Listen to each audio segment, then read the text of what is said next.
What's up, everyone? Welcome to today's video. Welcome to the Video Game Prize Gold channel. Thank you very much for tuning in. The Wolverine game that leaked has set into motion a whole lot of different things that it's hard to ignore. For the most part, I wanted to keep quiet about this, but it has now come down to the point where I think if you actually are serious about, getting the best value for your buck and maybe how you engage in gaming, it probably makes sense that you start to look at what the PC platform actually does have to offer. Number one, this leak has cascaded into something insane where right now the build, that some alpha build of it that leaked, is now playable on PC. And in fact, the reports are saying that they've been able to mod it to use a development kit to be able to play on an Xbox Series X and S. Now, this is a dev based build that only has, limited scope of the game to a very small amount. In fact, I haven't even seen it. I've just been seeing the reports on Twitter. And then you see some little GIFs people put together and, just some gameplay, collages. And if this is the case, this is quite weird and this is quite wild that this actually happened. However, there's a lesson to be learned on multiple fronts. One of them is that Sony needs to prioritize very well how it engages security. If they don't do this, they're going to be susceptible to this again and again. Number two, it unveils and reveals a lot of what has been, for the most part, either hidden or denied by those who are, brand loyalists. And when I say brand loyalists, I'm using the vocabulary that PlayStation used in one of their analysis, which is how they intend on actually distributing and leveraging more players into their ecosystem. There was an infographic that was also part of the leak, and they used the term called using the, brand loyalists. So those who are the fans, the fanboys, you are whom Sony is depending on to continue to expand their platform, which that's basically what any business should do. I'm not saying that it's a bad thing. I'm just saying that if you've actually been in that ecosystem, you ought to be able to know what the reality is.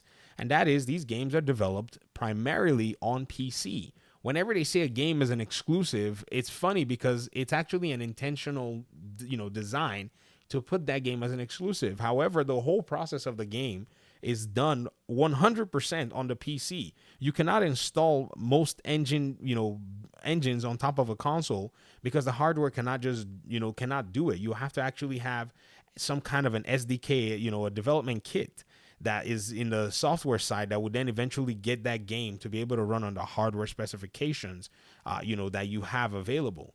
So seeing that this PC version of the game has actually made its way out there, it's basically the version that was going to be first made and ported to the console. And I think they just probably had a playable version on a PC at first. And then they were going to go ahead and maybe possibly down the road send that version of the file or give Nixis or another company access to be able to make a PC version of. There are also reports that the Wolverine game will come day one to PC. As much as I'm advocating that these companies bring their games to PC. I'm not delusioned to think that this is going to be the case. My motives are not to be able to play the games on PC. No, my motives are for us to have strong competition in a market which actually benefits the consumer. At the end of the day, I have a PS5. If I want to play Wolverine, I can play Wolverine on there. I don't have to, wait 2 years if I don't want to, except I do want to.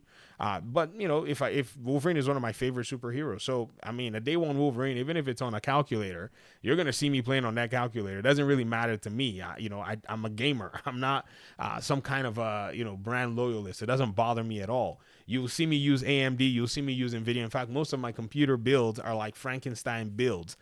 You'll see NVIDIA and AMD hardware on there. It doesn't bother me. It's who's going to give me the best value for my hardware that's going to be able to accomplish the tasks.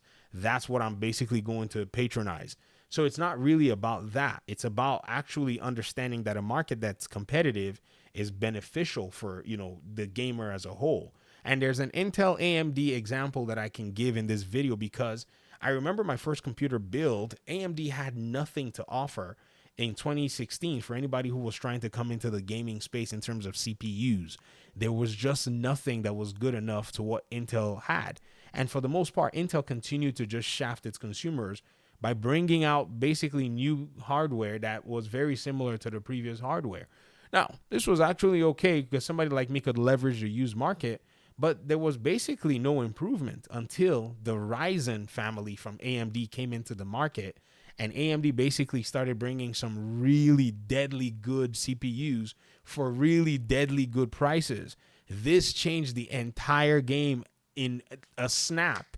And people could actually buy good CPUs that were very strong for a good price. This competitive pressure forced Intel to start to then eventually look like a company that wanted to do, the best for you. And right now, Sony has not seemed like that with their PlayStation brand for the longest time. They've sat very pretty, and a lot of their loyalists don't necessarily seem to care to hold their feet to the fire.